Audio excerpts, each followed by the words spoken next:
Have you ever wondered why the black circle around a black hole can trap everything, even light, from escaping? If you've watched seasons 4-6, you're already familiar with this concept. In energy filament theory, a black hole is not just an empty void in space but a cosmic object with a 4-layer structure. The outermost layer being the outer critical layer, which we commonly refer to as the event horizon. In this season, we are revisiting that critical layer, but from the perspective of the field. Imagine that, within the vast energy sea of the universe, the black hole has erected a complete tension wall around itself. The tension outside the wall remains relatively normal, but as you approach the event horizon, the tension rapidly intensifies over a very short distance. Eventually, the tension reaches a critical threshold, and the entire sea of energy behaves as though it were frozen into a thin, tightly compressed, and constantly vibrating shell. In Season 4, we discussed how this shell is not simply a mathematical line but a tangible, thick, porous outer layer. Put another way, this is a complete layer of tension stretched to its maximum limit. At this point, the tension field is almost locked into place. And beyond this boundary, all paths lead to a singular direction, into the black hole. From the perspective of the field, the event horizon is merely the optical projection of this tension wall.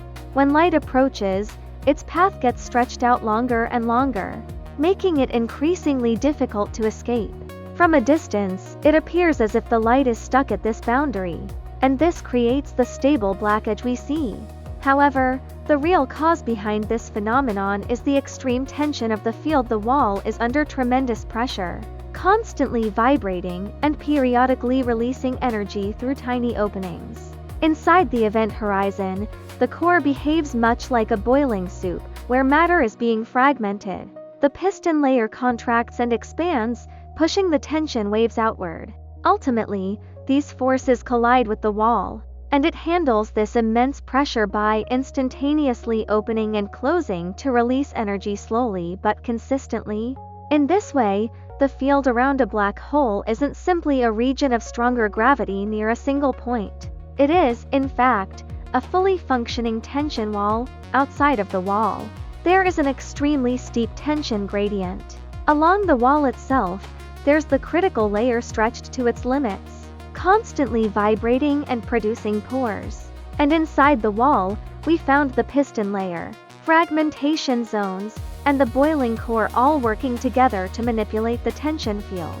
As discussed in earlier seasons, this tension machinery governs everything inside the black hole. When we talk about field modes, tension corridors, or black hole jets, it's important to remember this. Black holes aren't just black, empty voids suspended in spacetime. They are powerful, extreme tension walls that have formed in the energy sea. And all fields and structures must adapt to find their place, either within, on, or outside these walls.